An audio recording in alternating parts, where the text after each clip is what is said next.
A partir de hoy vamos a tener un tema que es desarrollo de liderazgo. ¿Cómo se llama? Dile al que está a tu lado, estate atento, porque es para ti.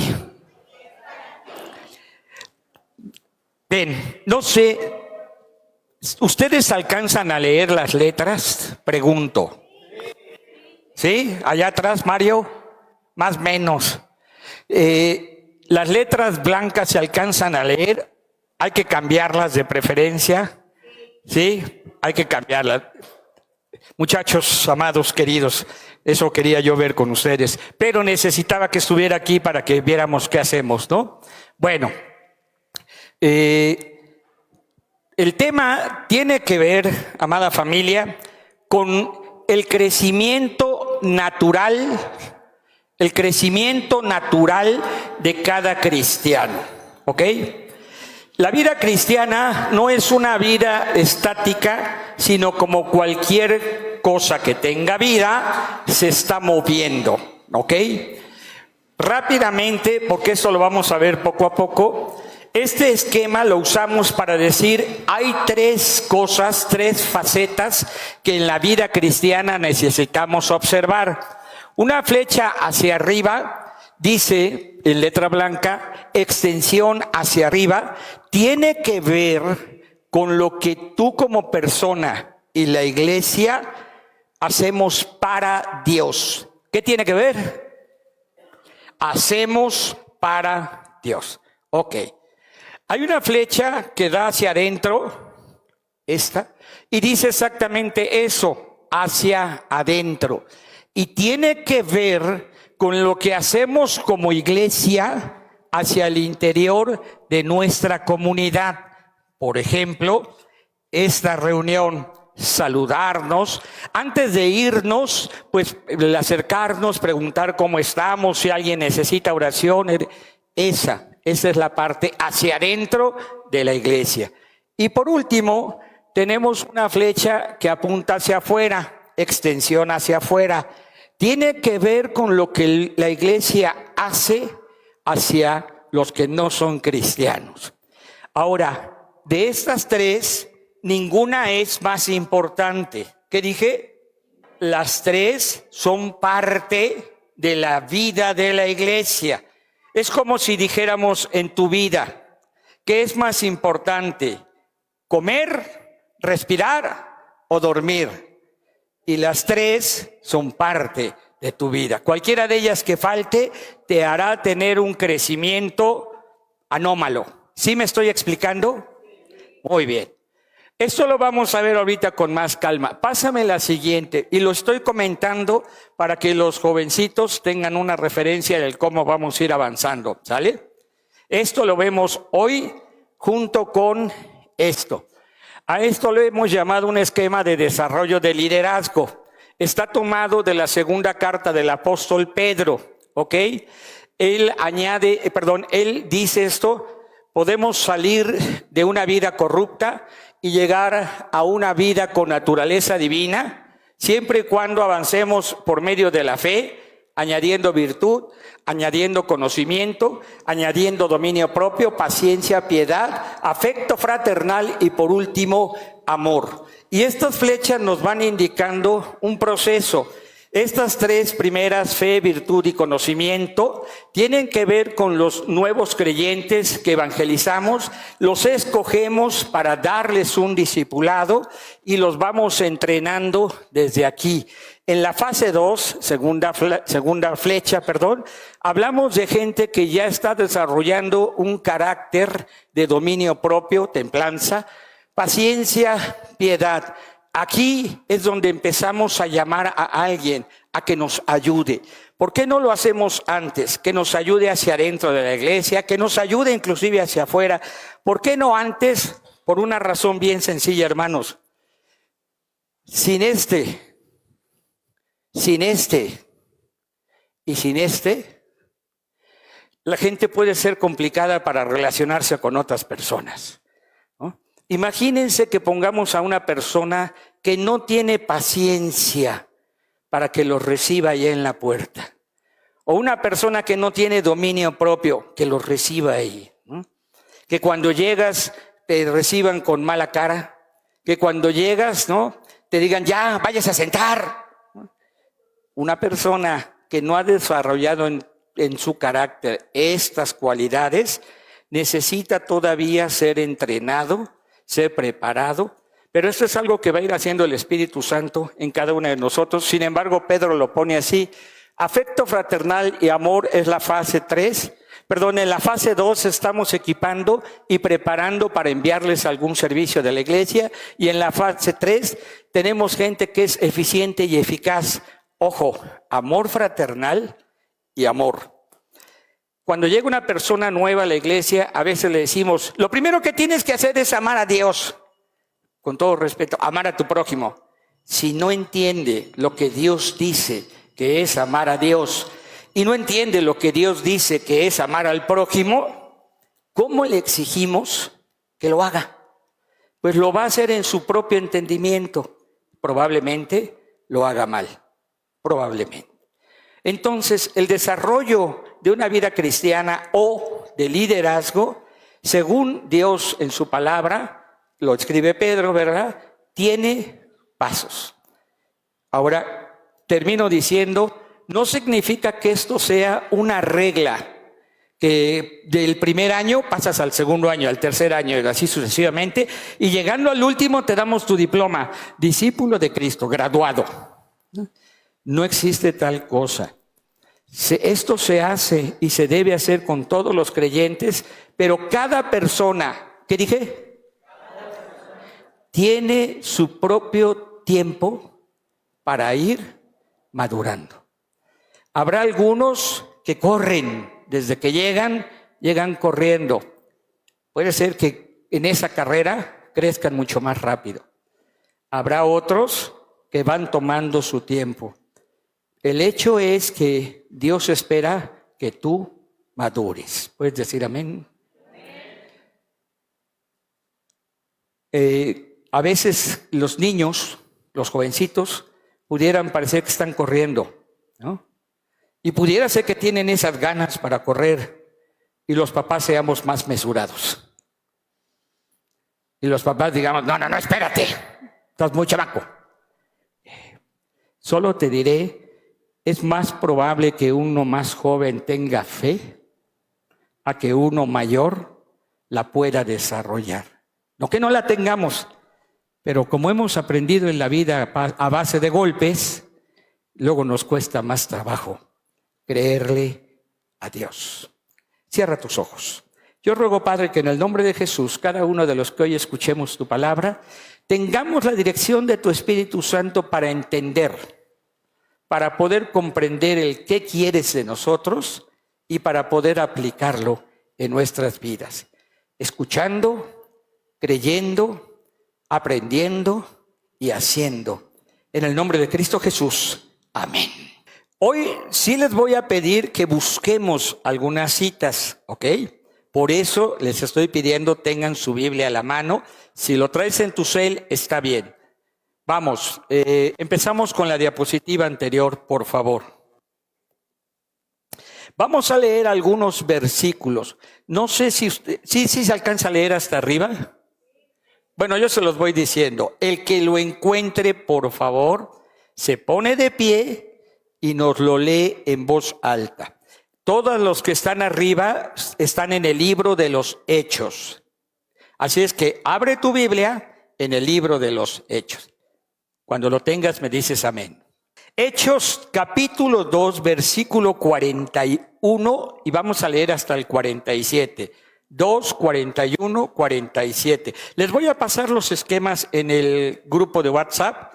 Nada más que nos ayude Melia, que se vean más bonitos y también que se vean de acá. Bien, pues quien lo tenga, póngase de pie. Hechos 2, 41 al 47. Esther. Así que los que recibieron su palabra fueron bautizados y se añadieron aquel día como 3,000 personas. Y perseveraban en la doctrina de los apóstoles, en la comunión unos con otros, en el partimiento del pan y en las oraciones. Y sobrevino temor a toda persona, y muchas maravillas y señales eran hechas por los apóstoles. Todos los que habían creído estaban juntos y tenían en común todas las cosas, y vendían sus propiedades y sus bienes, y lo repartían a todos según la necesidad de cada uno, y perseverando unánimes cada día en el templo y partiendo el pan en las casas, comían juntos con alegría y sencillez de corazón, alabando a Dios y teniendo favor con todo el pueblo, y el Señor añadía cada día a la iglesia los que habían de ser salvos. Muy bien. Dime, en este texto, ¿dónde vemos un servicio de la iglesia hacia Dios? ¿No? En la ofrenda hay un servicio hacia Dios. ¿Qué otra cosa estaban haciendo hacia Dios?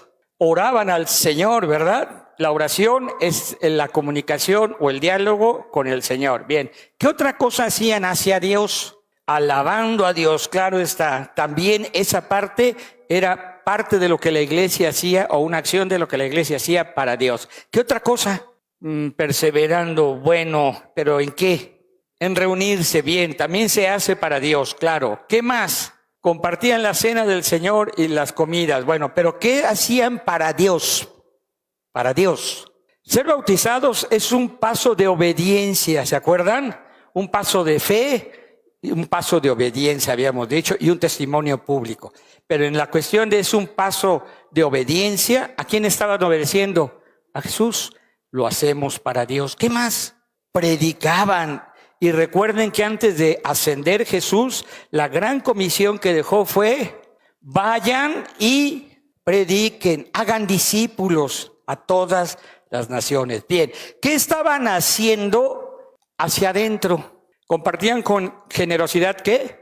Compartían la comida con alegría. ¿Qué más hacían? Juntos alababan. Alguien por acá me dijo, se reunían. Sí, también tiene que ver con eso. Mande, Paul.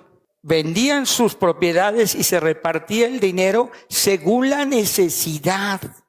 Es decir, cubrían las necesidades los unos a los otros. Mande, Daniel.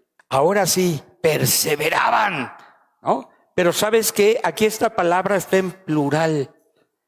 No eran los apóstoles, eran todos perseverando en estas cosas. Bien, ahora, ¿qué hacían hacia afuera? Predicaban, claro. ¿Qué más? Los apóstoles hacían milagros, bueno, Dios lo hacía a través de ellos. ¿Qué más? Repartían sus propiedades. ¿Qué más?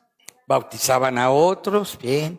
Vamos a pasar al siguiente texto. Sigue siendo el Hechos, pero ahora vamos a leer el capítulo 4, del 32 al 35. El que lo tenga, póngase de pie y lo lee, por favor. Y la multitud de los que habían creído era de un corazón y un alma, y ninguno decía ser suyo propio nada de lo que poseía, sino que tenía todas las cosas en común. Y con gran poder los apóstoles daban testimonio de la resurrección del Señor Jesús, y abundante gracia era sobre todos ellos. Así que no había entre ellos ningún necesitado, porque todos los que poseían heredades o casas las vendían y traían el precio de lo vendido, y lo ponían a los pies de los apóstoles, y se repartía a cada uno según su necesidad. Muy bien. ¿Qué hacían hacia arriba? Daban testimonio de la resurrección. Muy bien. ¿Qué más hacían hacia arriba? A ver, creer, sin duda alguna, porque le estaban creyendo a Dios. Bien. ¿Qué hacían hacia adentro? Muy bien. Se reunían y se ayudaban entre ellos. Muy bien. Eran de un solo sentir y pensar. Todo lo tenían en común. Aquí en la versión 60 me gusta mucho que dice, eran de una sola alma y de un solo corazón. A mí esa versión me encanta, me encanta. Eliud no ha encontrado una mejor manera de definir unidad. Si somos de una sola alma y de un solo corazón, somos uno. Pero si nos empezamos a cada quien sus intereses, se rompe la unidad. ¿Qué hacían hacia afuera? Daban testimonio de la resurrección. ¿Qué más hacían? Tenían gracia sobre la gente de afuera. Bien. Daban testimonio. A ver, míreme tantito. Deje usted tantito su Biblia. ¿A qué nos mandó el Señor? Y entonces, ¿qué es lo que tenía que hacer la iglesia? Eso es lo importante. Podían haber hecho muchas cosas. No sé, cantar y que la gente los oyera. Oh, gloria a Dios.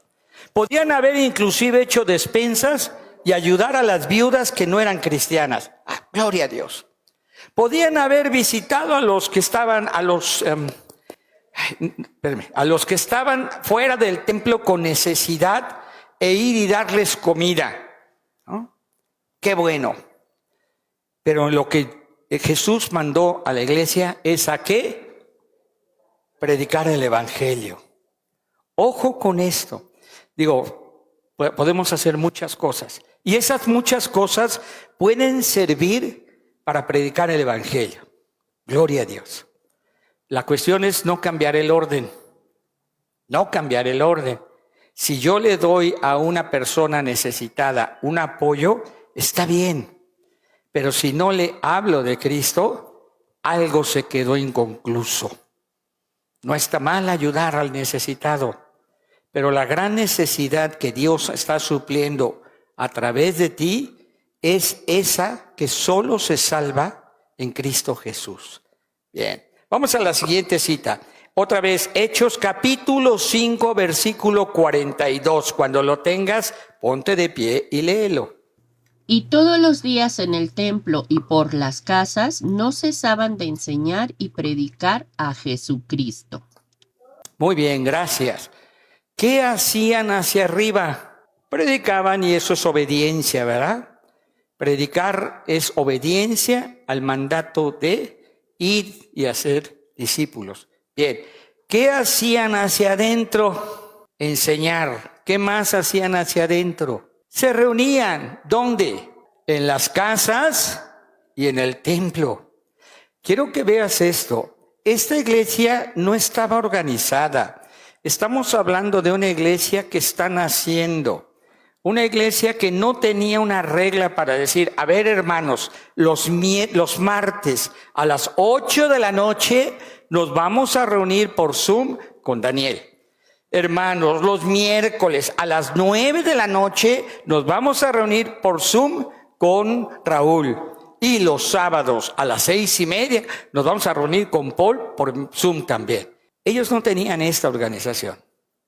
Ellos se reunían, comían, compartían la comida, tomaban la cena, aunque acuérdense que es la cena que ellos hacían, la cena del Señor, no era esta ceremonia que tú y yo hacemos.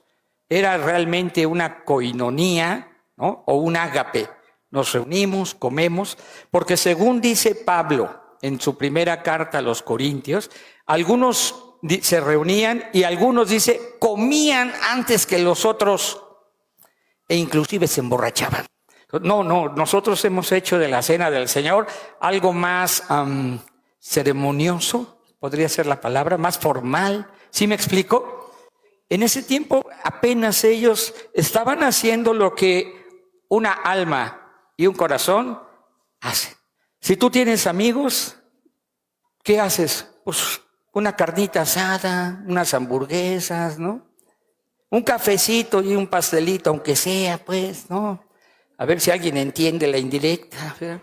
¿Sí me explico? Entonces, no había esta formalidad que hoy la iglesia ya tiene organizado. Pero se reunían. ¿Qué hacían hacia afuera? Pues predicaban de Jesús. Hechos 8:4. Pero los que fueron esparcidos iban por todas partes anunciando el evangelio. Ya Dios miren, a partir del capítulo 2, cuando el Espíritu, míreme tantito. A partir del capítulo 2, cuando el Espíritu Santo cae sobre los que están orando, ellos hablan en otras lenguas. La gente que está allí en la ciudad de Jerusalén, primero algunos pensaban están borrachos, porque pues hablaban medio raro, pero otros decían no, porque yo los escucho hablar en mi lengua, en mi idioma, y lo que está diciendo está glorificando a Dios. A partir de ese momento, la iglesia empieza a predicar de Jesucristo y se convierte en miles de personas, 3,000, 5,000. Y esa gente es la que se estaba reuniendo, vendían sus cosas, estaban juntos, comían en las casas, adoraban al Señor en el templo, etcétera, etcétera. Pero la encomienda fue, vayan y hagan discípulos, ¿a dónde? A todas las naciones. Y se volvió tan cómodo para la iglesia estar juntos. Imagínate, ¿no? Como si hoy terminara el culto y nos quedamos a comer, y luego ahora que viene el mundial, pues nos quedamos a ver el mundial, y luego ya en la tarde el cafecito y el pan, pero poco a poco empezamos a dejar de salir a predicar. Y entonces, ¿qué hizo Dios? Provocó que las autoridades empezaran a tener, empezaran a tener acciones de persecución y de violencia contra la iglesia. ¿Qué sucedió? En un momento dado, la mayor parte de los cristianos en Jerusalén salieron de la ciudad, los que fueron dispersados, y a donde llegaban estaban predicando de Jesucristo. Pero hubo la necesidad de que Dios provocara y permitiera que hubiera persecución. Y probablemente no nos gusta la idea, ¿verdad? Pero ¿qué pasa si no estamos siendo útiles para el propósito de Dios? Somos amados, somos escogidos, somos preparados, pero Dios nos va a llevar en algún momento de nuestra vida personal o como comunidad, ¿no?, a que si no hablas de Jesucristo, te llevará a un momento en el que tendrás que hablar de Jesucristo. Probablemente en tu trabajo nadie sabe que eres cristiano. Y no quieres que sepan que eres cristiano porque a lo mejor vas a tener que dejar de hablar de la manera en la que hablas. A lo mejor eres de las personas que en el trabajo, en la escuela, ¿verdad? Bueno, aquí no creo que hayamos ya muchos en la escuela, pero en el trabajo, ¿verdad?, te la pasas criticando. Que el jefe, no, la jefa es una bruja. Y si un día se enteran que eres cristiano, qué papelote. Y otras muchas cosas más, ¿no? En misiones, yo aprendí que Hechos 1:8 habla precisamente de esta idea de me serán testigos cuando haya venido sobre ustedes el Espíritu Santo, y me serán testigos en Jerusalén, la ciudad donde empezó, en toda la región de Judea, en Samaria y luego hasta lo último de la tierra, y me serán testigos. Por cierto, la palabra testigo del griego es la palabra mártir, y me serán testigos. Pero como no estaban cumpliendo las palabras de Hechos 1:8, entonces en misiones dicen, llegó el juicio de Hechos 8:1, que es exactamente la persecución, el que tuvieron que salir huyendo y ahora sí predicaron el evangelio. La única diferencia es que cambiaron los numeritos, ¿verdad? 1:8, 8:1. Y nosotros estamos hoy en un tiempo en el que podríamos predicar el evangelio libremente todavía, sin necesidad de que nos persigan. No obstante, ya empieza a haber una persecución ideológica, una persecución social y una persecución legal para quienes tenemos un pensamiento de fe en Cristo Jesús. Simple y sencillamente, tú ya no puedes decir que el homosexualismo es algo malo, porque legalmente eso ya está mal. Y a lo mejor no ha pasado nada todavía, pero te aseguro, va a pasar. Va a pasar. Porque es bien sencillo. O que le digamos a una mujer, sujétate. ¿Sabes qué van a decir? Violencia de género, acoso, abuso. Y perdone, esto no es algo que yo saque de la manga. El que la mujer se sujete a su marido es bíblico, pero además también es cierto, y hay leyes que están limitando esto. La idea del empoderamiento no es mala. El problema es que está cambiando en la mentalidad y en el corazón el rol que Dios ha puesto en la pareja. Y para que no te quedes con una mala impresión de que, ay, cómo son machistas los cristianos. No, fíjate que no. Al contrario, Un varón con el corazón de Cristo es un hombre que pone su vida por su esposa. Efesios capítulo 2 dice exactamente, ¿no? Así como Cristo amó a la iglesia y puso su vida por ella, y entonces les habla a los maridos. Un marido es alguien que primero ama, y el amor no te lleva a ningún tipo de abuso. Es una persona que cuida, que protege, y en esto inclusive va de por medio de la vida.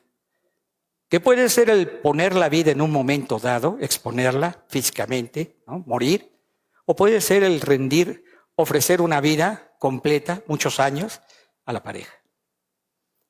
Y también ser proveedor, ¿no? Y ayer decía yo en una reunión, qué lástima que no vinieron muchos de ustedes al taller de padres, estuvo muy padre, y yo decía al final, ¿la mujer también puede proveer? Sí, claro. Proverbios 31 habla de una mujer maravillosa. Trabaja, fabrica, vende, compra, gana, etcétera, etcétera. Hablando de la economía. ¿Ok? La diferencia es que aunque los dos trabajemos, hombre y mujer, el día que Dios nos tome a cuentas, le va a pedir cuentas al hombre como proveedor, no a la mujer. Porque eso es ser cabeza. Y alguien me dirá, no, pero eso está mal. Exactamente es ahí donde está entrando ya esta manera de oprimir, de cambiar. El cristianismo no es machismo, para nada. El cristianismo, hablándolo en un varón, haría que su vida sea de por medio y de servicio para la esposa y para los hijos.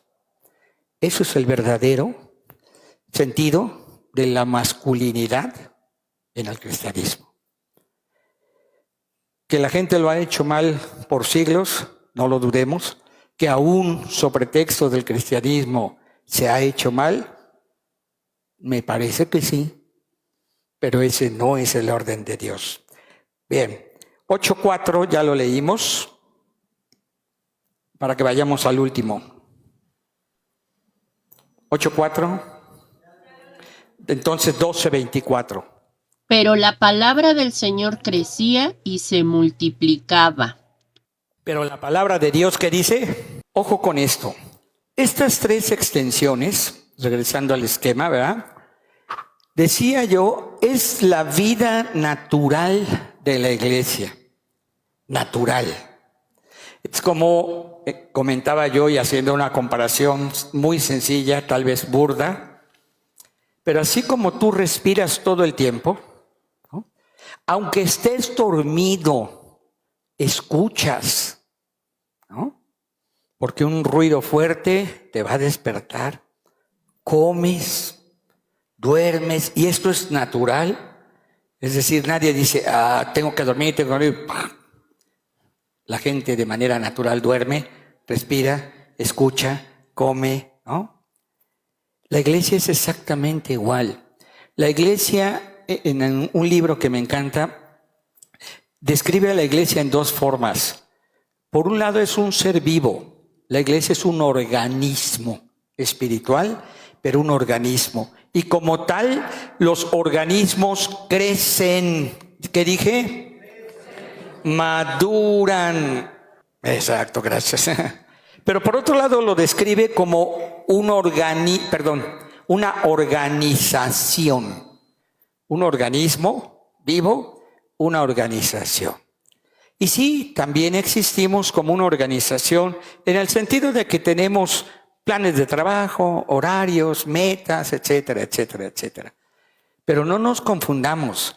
La iglesia no es la organización. La iglesia es el organismo.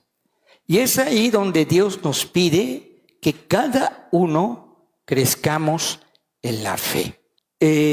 Hay un texto ahí, no sé si lo alcanzan a leer, dice, las tres extensiones de la iglesia que enfocan el crecimiento. ¿Puede usted leerlo, por favor? Las tres extensiones de la iglesia que enfocan el crecimiento. Crecimiento. Llévate esto para tu día y para tu vida. ¿Quién eres comparándote contigo mismo desde que llegaste a la fe en Jesús? ¿Quién eres? ¿Qué ha pasado? Ojo, porque realmente cuando el Espíritu Santo obra en tu vida, empiezan a generarse cambios. Yo te puedo decir que cuando yo llegué a la fe, yo estaba en CCH y era miembro del Partido Revolucionario de los Trabajadores. Era un ateo que sí creía en Dios, o más bien era un comunista que sí creía en Dios. Enseñaba yo en una célula de la escuela que se llamaba Rosa Luxemburgo, así se llamaba nuestra célula de estudio, y yo enseñaba el manifiesto del Partido Comunista y enseñaba las tesis de León Trotsky. Era también miembro, como miembro del partido, era miembro de la Cuarta Internacional, no la de ahora, la Cuarta Internacional, ¿no? Otro día les platico eso. Bien. Pero empecé a leer la Biblia. Y ese leer, y yo sé que por la dirección del Espíritu Santo, ese entender, me fue haciendo ver que las ideas, más bien las acciones del partido donde yo estaba, no era lo que iba a traer una bendición a la gente. No era lo que iba a solucionar los problemas de la vida, y mucho menos era lo que iba a transformar el interior de las personas. En el partido se hablaba de la conciencia, concientizar a las masas, que entiendan por qué esto está mal y esto está bien. Pero a mí me enseñó el Señor en su palabra que había algo más adentro. Algo que hace que las personas sean lo que son. Felices, infelices, amargados, celebrativos, enojones. Pero eso estaba más adentro. Yo empecé a leer la Biblia y en un año la terminé. Porque a mí me dijeron, la Biblia se lee toda en un año. Pues me la echo. Pero en ese año, ¿no?, vino ese cambio. No sé decirte cómo, pero dejé de ser un comunista para ser un cristiano. Y te digo, no sé decirte cómo porque no me paré un día a decir, en este momento renuncio a ser comunista. Ya no soy trotskista. En este momento me declaro cristiano. No. Empecé a congregarme, empecé a leer la Biblia, empecé a tener este amor fraternal, empecé a aprender con la comunidad con las que estaba o la que estaba, lo que era ser un hermano en Cristo. Y un día tomé la decisión, me tengo que bautizar. Cuando el Espíritu Santo está en ti, suceden cosas. A veces creo que somos como muy organizativos, organizacionales, algo así, ¿verdad? Y si al final de la predicación el pastor no dice, ¿cuántos quieren aceptar a Cristo? Levanten su mano, por favor. ¿Cuántos quieren aceptar a Cristo? Levanten su mano, por favor. Gracias, Betsa. Levanta tu mano, así, con gozo, con alegría. Si el pastor no hace esto, ya bajen la mano. Que bajes la mano. Ya que está enseñando la panza tú. Si el pastor no hace esto, entonces no aceptamos a Cristo. Pero en realidad no necesitaríamos esto si tú empiezas a tener una relación con Cristo. Ahora, si el pastor lo hace, ¡qué bueno! Hay que aprovecharlo. Yo acepté a Jesús un día así, porque un pastor, de hecho yo ya iba a la iglesia, ya salía a predicar a las calles, ya había visto gente convertirse, en fin, ya estaba yo leyendo la Biblia, y un día el pastor Vidal Valencia, de la iglesia San Pablo, aquí en la Ciudad de México, hizo un llamado como este. Vengan al frente los que quieran entregar su vida a Jesús. Y yo dije, eso yo no lo he hecho. O sea, yo ya predico, yo ya leo la Biblia, yo ya alabo al Señor, toco himnos, pero eso de entregarle mi vida a Jesús, yo no. La verdad, la neta, a mí no me habían dicho. Y entonces ese día yo pasé y oré, y el pastor oró por mí, ¿no? Por cierto, lo vi hace poco al pastor, bueno, hace como 2 años, y le platiqué, fíjese que así me convertí. Usted dice, me dijo, ay, hermano, ¿y cómo ha crecido? Y yo, pues nomás soy más viejos, pero bueno. ¿Sabes? Esto es natural, crecer. Tú necesitas de detenerte un momento en tu vida y decir, ¿qué está pasando conmigo? Porque tiene que haber un cambio.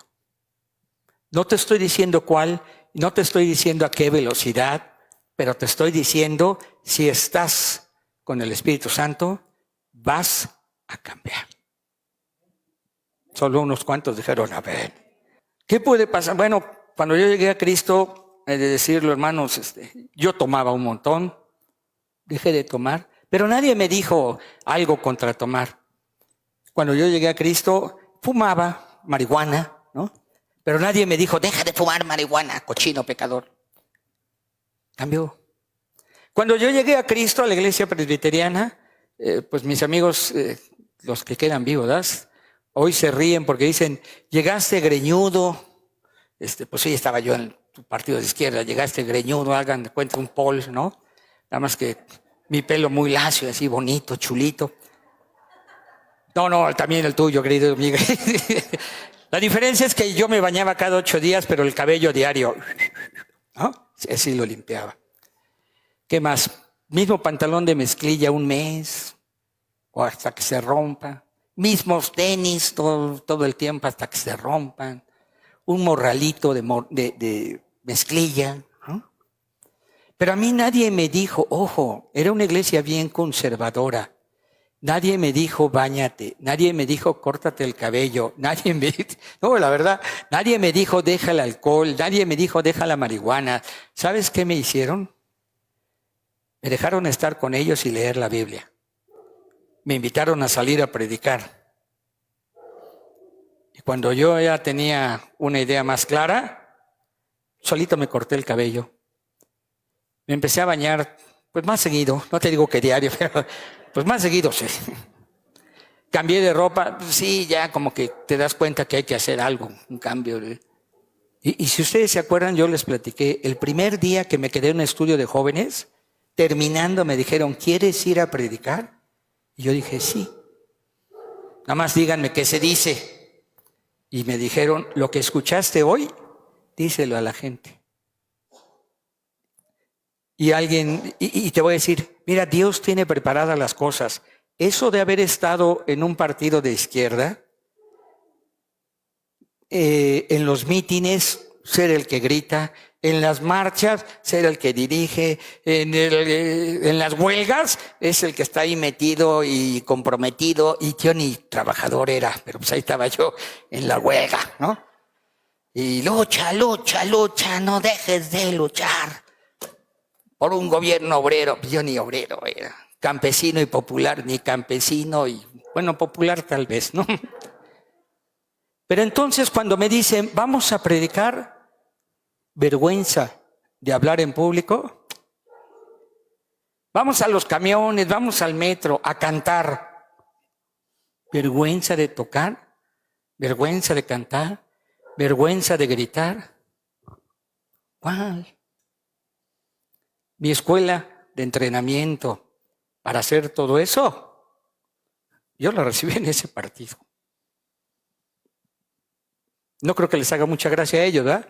Pero ellos entrenaron a un pastor que después lo hacía públicamente también.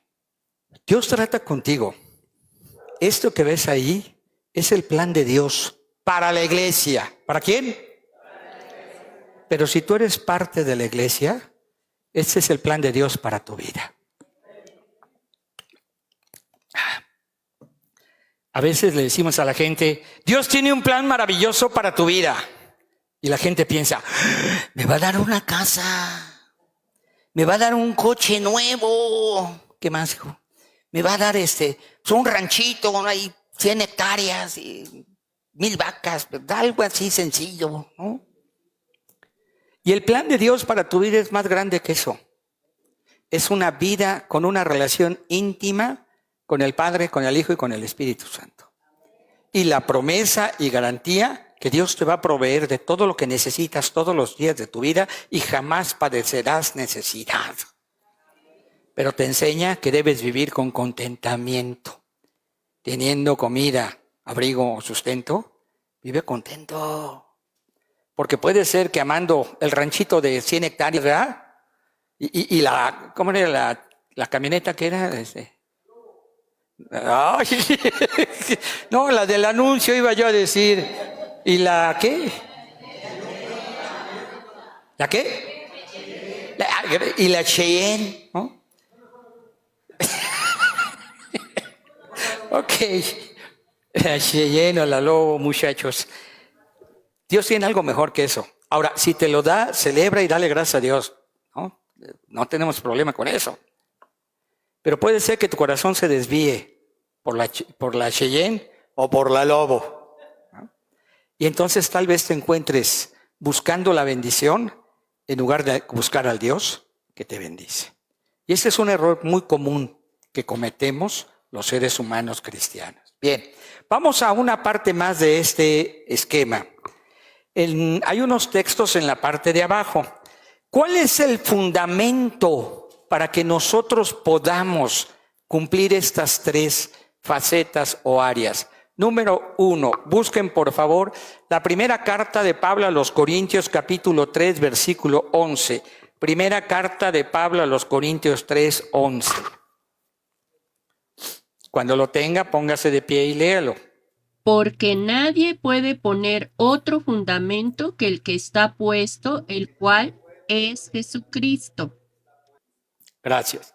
¿Cuál es el fundamento para toda la iglesia? Fuerte, Marco.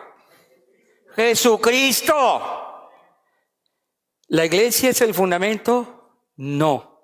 ¿Las reglas de la iglesia son fundamento? No. ¿Los pastores somos el fundamento? No. ¿Lo que a ti te parezca o no te parezca es el fundamento?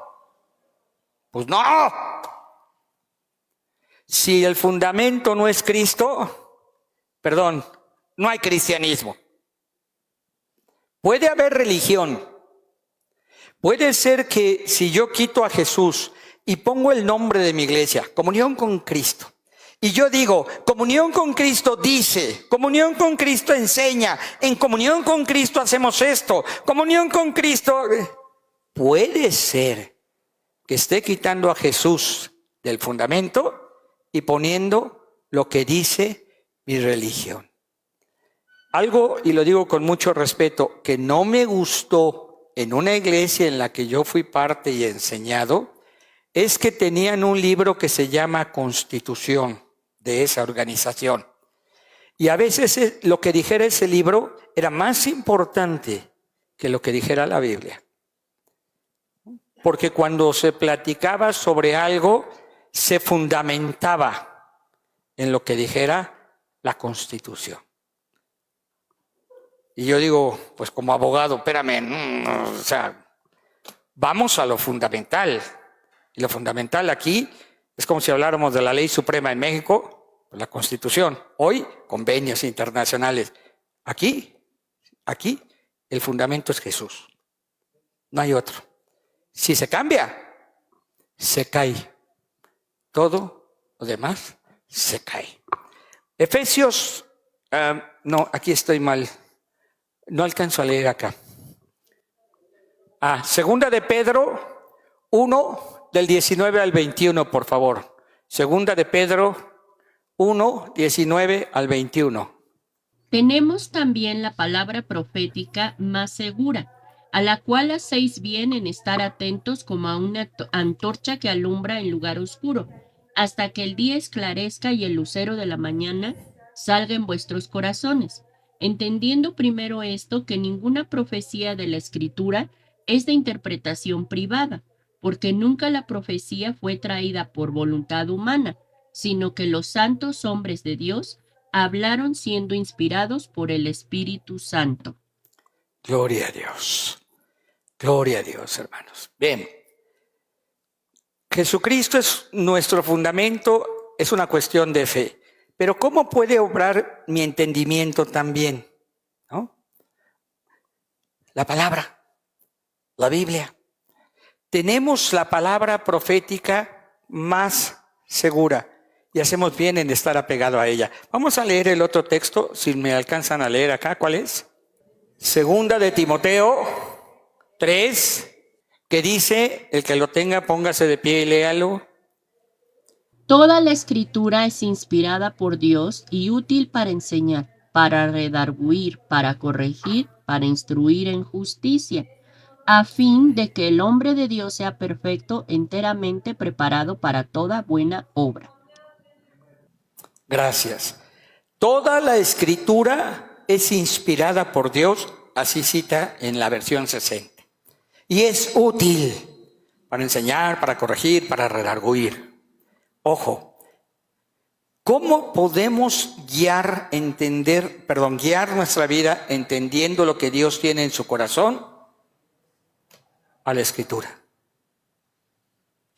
Llamamos bueno a lo que Dios en su palabra llame bueno.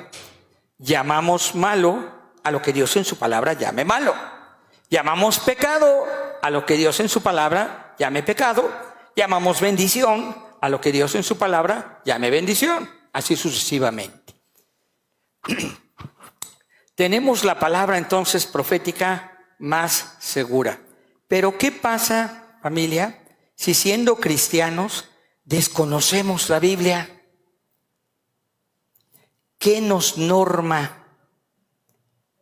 ¿Qué nos da dirección? ¿Qué nos dice que estamos si ignoramos la palabra? ¿Qué nos dice que estamos en el camino de Dios si desconoces la palabra? Pues nada. Lo único que te está guiando es tu conciencia. Tu conciencia. Y aún la conciencia nos puede decir, hay cosas que se hacen o que suceden que está mal. El homicidio, pues está mal. Aunque yo no lo hubiera visto en la Biblia, pues está mal, ¿no? No ayudar a alguien que está en necesidad, pues te das la vuelta, pero te sientes mal, porque tu conciencia te está diciendo. Pero si quieres conocer el corazón de Dios, la palabra. Y aquí solo haré una pequeñísima acotación. Según Pedro, ¿quién inspiró a los escritores de la Biblia? El Espíritu Santo. Yo no sé si tú te has dado cuenta, pero el Espíritu Santo está obrando en tu vida cada vez que tú abres la Biblia. La Biblia, nosotros en un término genérico decimos la palabra de Dios. ¿Sí estamos de acuerdo? ¿Sí o no? Sí. Pero regularmente como cristianos cuando decimos Dios nos referimos al Padre. Sin embargo, si somos correctos, esta es la palabra de Dios, Espíritu Santo. Porque poco hablamos del Espíritu Santo. Vamos a tener algunos estudios sobre este tema. Poco hablamos. Y es que su trabajo es así como, ¿cómo decirlo? Como tras bambalinas. ¿No? Vemos al artista que está cantando, vemos a los músicos que están tocando, pero atrás de eso hay gente que está haciendo que las cosas sucedan. Bien, nosotros hablamos de Cristo, predicamos de Cristo, la muerte de Cristo, el perdón de los pecados en Cristo, la resurrección de Cristo, el próximo regreso de Cristo. Pero todo esto sucede en tu vida porque el Espíritu Santo te está guiando. Lo vamos a estudiar, pero ese es el punto. Sí tenemos una relación también íntima con el Espíritu Santo. Bien. Tenemos la palabra profética más segura y es útil en nuestra vida. Es útil. Aquí hay un reto para ti. No sé cuánto tiempo tengas de ser cristiano, pero, y no sé si ya leíste la Biblia 1 o 2 o 3 veces. Gloria a Dios por ello. Pero tú debes volverte un experto en la palabra de Dios, para que Dios te haga un experto en la vida cristiana. Ojo, si solo vienes y escuchas lo que el pastor diga, no vas a crecer. No vas a crecer. Tú necesitas desarrollar también una vida de intimidad con el Espíritu Santo a través de su palabra. Vamos a Efesios 4, del 11 al 16. Efesios 4, del 11 al 16. El que lo tenga, por favor, léalo para todos. Hasta que todos lleguemos a la unidad de la fe del conocimiento del Hijo de Dios, a un varón perfecto, a la medida de la estatura de la plenitud de Cristo, para que ya no seamos niños fluctuantes, llevados por doquiera de todo viento de doctrina, por estratagema de hombres que para engañar emplean con astucia las artimañas del error, sino que siguiendo la verdad en amor, crezcamos en todo en aquel que es la cabeza, esto es, Cristo, de quien todo el cuerpo bien concertado y unido entre sí por todas las coyunturas, que se ayudan mutuamente, según la actividad propia de cada miembro, recibe su crecimiento para ir edificándose en amor. Bien, ok. Empecemos aquí. Aquí me voy a tardar un poquito más. El primer verso. Él mismo constituyó. ¿De quién está hablando? De Jesús. Bien. Jesús llamó a algunas personas de la iglesia, ¿no? Y ahorita vamos a ver si solo fue al principio de la iglesia o esto permanece hasta hoy. Pero él llamó a algunos para que fueran apóstoles, a otros profetas, a otros evangelistas, a otros pastores y a otros maestros. Esto que llamamos ministerios, los 5 ministerios, tiene que ser un llamado de Dios para tu vida. Gracias, Mark. El Señor te está dando revelación. Es un llamado de Dios para ti. Es cierto, algunos se dedicarán a un trabajo apostólico, bien. Otros harán las veces de un profeta de parte de Dios, el que trae un mensaje de Dios para animar, consolar, edificar, también para decirnos lo que Dios revele de cosas futuras o para denunciar el pecado que esté sucediendo. Bien, mucho de eso lo hacemos desde aquí del púlpito. Llamó a otros para que sean evangelistas. ¿Todavía necesitamos evangelistas? Sí, bien. Llamó a otros para ser pastores y también maestros. ¿Será que necesitemos todavía pastores y maestros? Bien. Pero todo esto es porque Dios tiene un llamado para tu vida. Ojo. Amén. ¿Para qué los llamó? Verso 12. Para perfeccionar a los santos para la obra del ministerio. Lo voy a leer como dice aquí en la 60. A fin de perfeccionar a los santos para la obra del ministerio. ¿Cuál es la labor del apóstol, profeta, evangelista, pastor y maestro? Perfeccionar a los santos. Pero esto es con el motivo de que ellos puedan, ¿qué dice aquí? Para que hagan la obra del ministerio. Ojo. El llamado de Dios tiene un propósito de Dios. Y es que estos 5 ayudemos, capacitemos, entrenemos, enseñemos, preparemos a los demás para que ellos a su vez hagan ¿qué? Esto mismo, enseñar, preparar, instruir, corregir, enseñar a otros para que hagan la obra del ministerio. Regrésame al esquema de las 3 flechas. ¿Cuál es la obra del ministerio?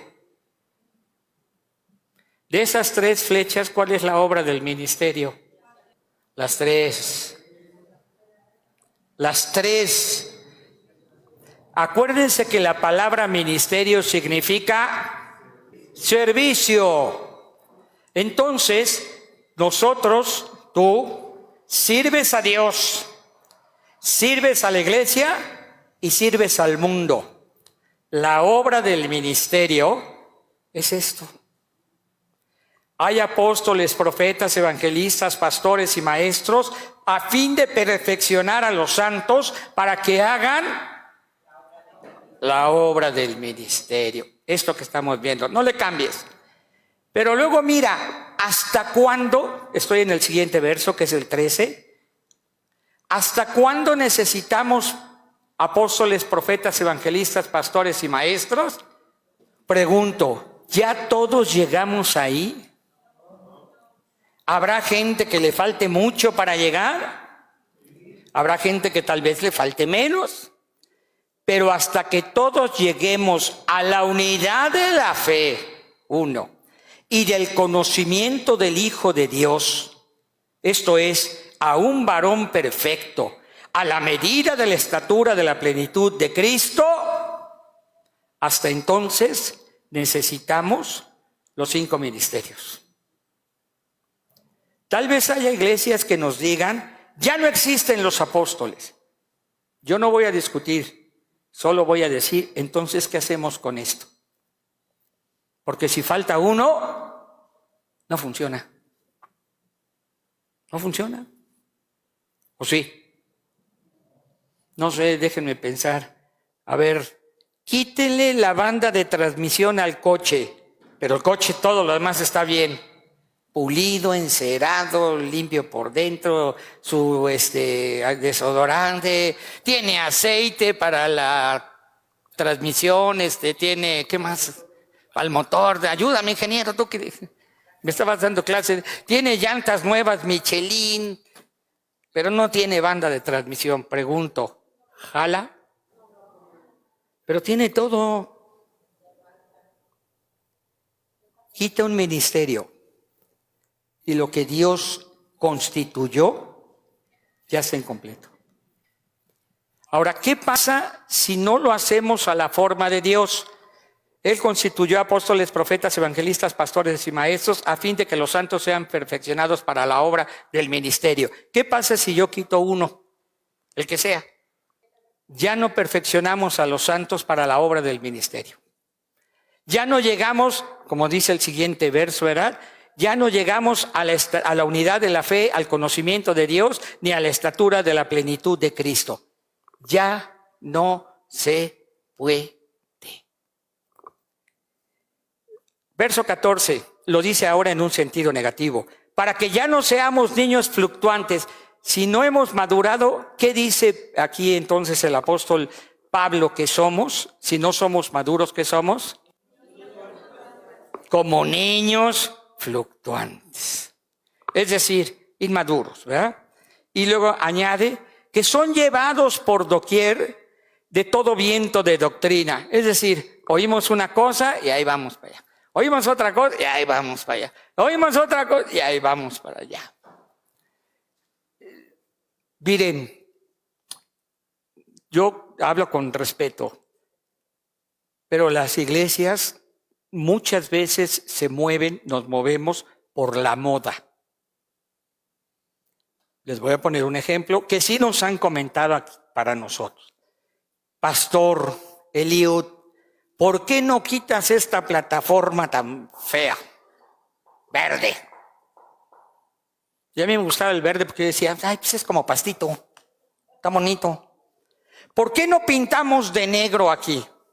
Y las luces. ¿Y por qué no le ponemos luces violetas allá atrás, por ejemplo, allá atrás de las letras? Pero lo ideal es quita las letras.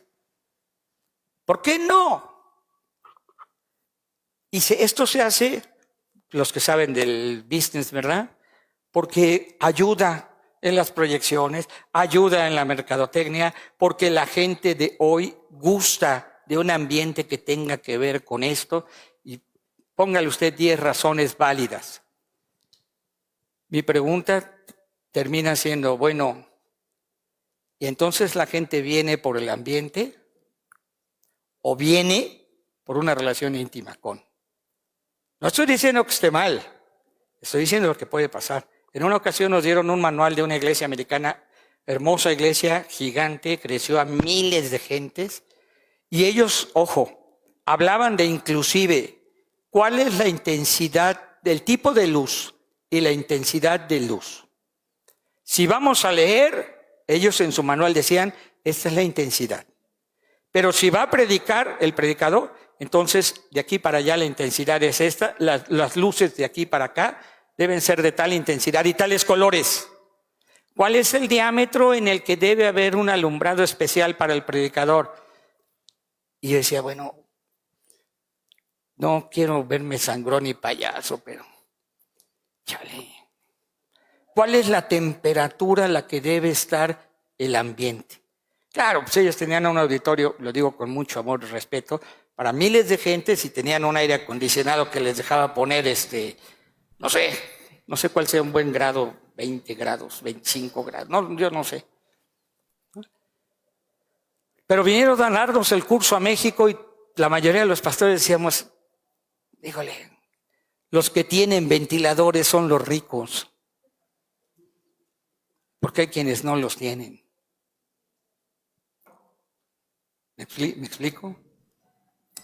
Sigo diciendo entonces, ¿cómo es que la gente va a crecer según Dios? Mírame, ¿cómo es que la gente va a crecer y madurar? Por el trabajo, por el servicio de apóstoles, profetas, evangelistas, pastores y maestros. ¿Dónde están esos apóstoles, profetas, evangelistas, pastores y maestros? En la iglesia. Pero también pueden estar aquí. Ahora depende de ti lo que le escuches a Dios. ¿A qué fuiste llamado? Tal vez eres un evangelista, ¿no? Pero no has tomado, no te has atrevido y tomado el riesgo de compartir. Tal vez eres un maestro. Pero sabes, los maestros no necesitamos una aula para enseñar. Siéntanos en un café y los maestros enseñamos. Los pastores no somos los que estamos aquí dando un sermón, somos los que acompañamos en la vida a la gente. ¿Quién eres tú? Porque hay un llamado de Dios para tu vida, para que ya no seas un niño fluctuante llevado por doquier de todo viento de doctrina, que por estratagema de hombres que para engañar emplean con astucias artimañas del error.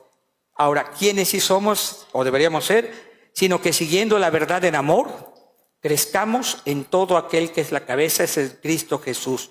Y añadiré estos dos textos más, perdón, es uno.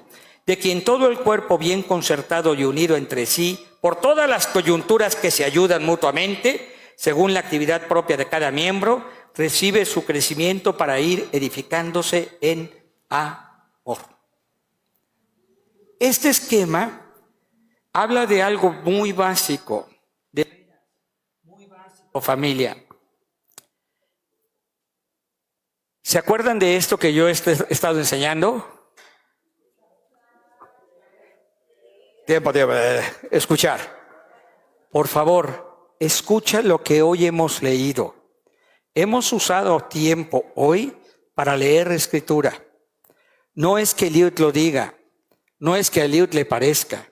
Por eso intencionalmente hoy pedí que tú estés buscando en la Biblia. Ahora, si has escuchado lo que la palabra del Espíritu Santo te está diciendo, ahora sí, pero ¿a quién le vas a creer? A él. No porque Eliud lo diga otra vez. Yo intento explicar, poner un poquito de sentido o claridad, pero en realidad el tema es de él. Y el que lo dice es él. Escucho la palabra del Espíritu Santo, le creo al Espíritu Santo y ahora sí. Pero aquí hay un proceso bien hermoso. Hoy no lo vamos a ver, pero una vez que yo he aprendido, hay una decisión que me lleva a... Si yo digo que he aprendido algo, pero no yo, Eliud, me atrevería a dudar que realmente lo hayas aprendido. ¿Por qué? Porque todo lo que Dios nos enseña tiene que ver con algo en tu vida, en la vida de otros, en la vida de esta creación. Algo. No hay un conocimiento teórico un conocimiento teórico de Dios que solo se quede aquí. Ahora sé que Proverbios tiene 31 capítulos, 917 versículos, 503 proverbios. Y luego me dices, ¿y cuál vives? No, pues ahorita todavía ninguno, pero ya me sé los números. Perdón. Eso no pasó por aquí, ¿no? Entró aquí y se brincó acá. 31 capítulos. La Biblia tiene 1189 capítulos. ¿Cuántos has leído? No, pues todavía voy en eso. No está mal que te lo sepas, qué bueno. Eso me hace recordar a Cadmiel, ¿verdad? Cada vez que decíamos, ¿cuántos capítulos tiene la Biblia? ¿Cuántos versículos? 31,000. Y ella se lo sabía de memoria. La pregunta es, familia, ¿qué vas a hacer con esto? Hay un llamado para ti. Yo ya estoy viviendo mi llamado. Sé que todavía hay algo más de Dios para mí. Sí, bendito sea Dios, en esa esperanza vivo. Pero ¿y tú? ¿Y tú? Tú también necesitas meterte con Dios y preguntar. Necesitas meterte a la Escritura y escuchar lo que el Espíritu Santo te está diciendo a ti. No todos somos pastores, no. No todos son maestros, no. Pero si estás allá atrás y es tu manera de servir, o estás aquí tocando o cantando, o estás en uno de los salones enseñando, ¿no? O trabajas en alguna empresa, en alguna institución, eres el Inge, ¿verdad? Eres la abogada, estás en gobierno, ¿no? Ya estamos jubilados, pero todos fuimos llamados a hacer la obra de evangelismo y discipulado. Todos.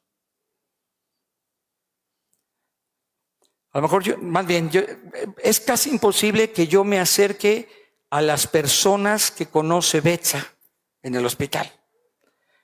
O contigo, Mario, la gente con la que trabajas, ¿no?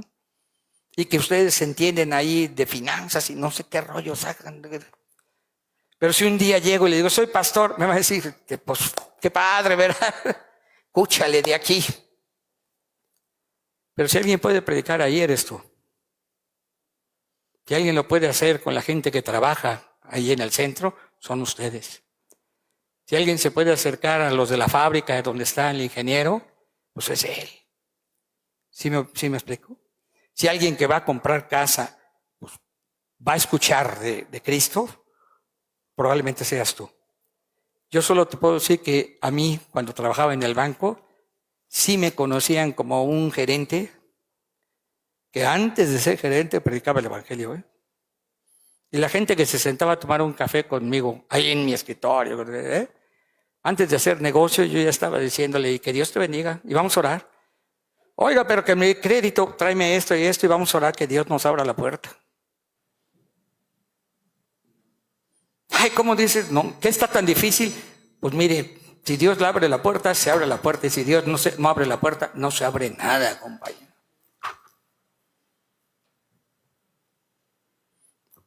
Esta obra se va a hacer a través de ti.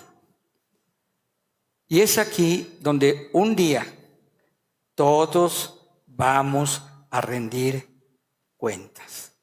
Algunos nos dieron 2 talentos, pero vamos a tener que dar cuentas de 2 talentos. A ti te pudieron haber dado 5 talentos, capacidades, habilidades. Hoy le llaman competencias.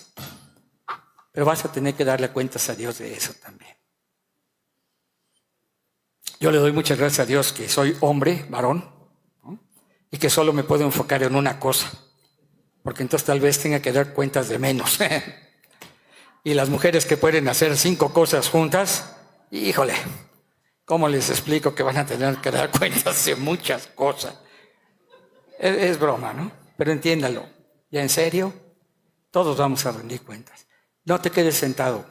No te conformes con lo que con lo que hasta hoy has podido ser y hacer, ¿no? Si somos muy jóvenes, podemos servir a Dios.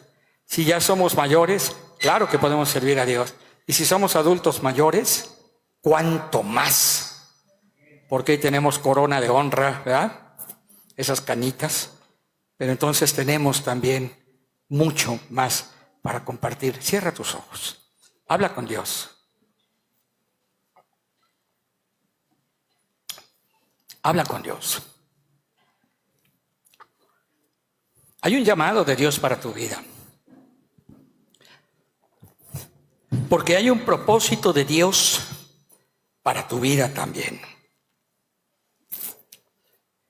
Dios te ha llamado y escogido para ser sabio y entendido con Jesús. Te ha llamado y escogido para poder servir como apóstol, profeta, evangelista, pastor, maestro, diácono, el que administra, el que comparte o que reparte, el que tiene misericordia.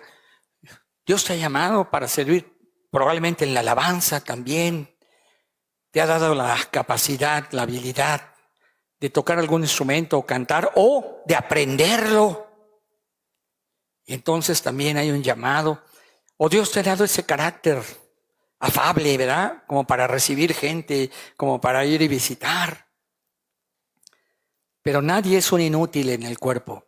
Todos tenemos un llamado. Cierra tus ojos y pregúntale a Dios, ¿cuál es el tuyo? Porque qué privilegio oír de Dios. Hijo, hija, te he llamado para esto. Para esto. Y no dejes que el diablo te diga, no estás preparado. La verdad es que una vez que oímos el llamado, comienza la preparación. Cuando aceptamos que fuimos llamados, comienza la preparación de Dios en nuestra vida. Nadie llegamos sabiendo ser pastores, pero comenzamos con un llamado de Dios en nuestra vida. También es para ti. Padre, en el nombre de Jesús, yo quiero poner a tu iglesia en tus manos y rogarte, revela tu llamado a cada uno. ¿Cuántos dirían amén? Revela, Señor, para qué nos has escogido desde la eternidad.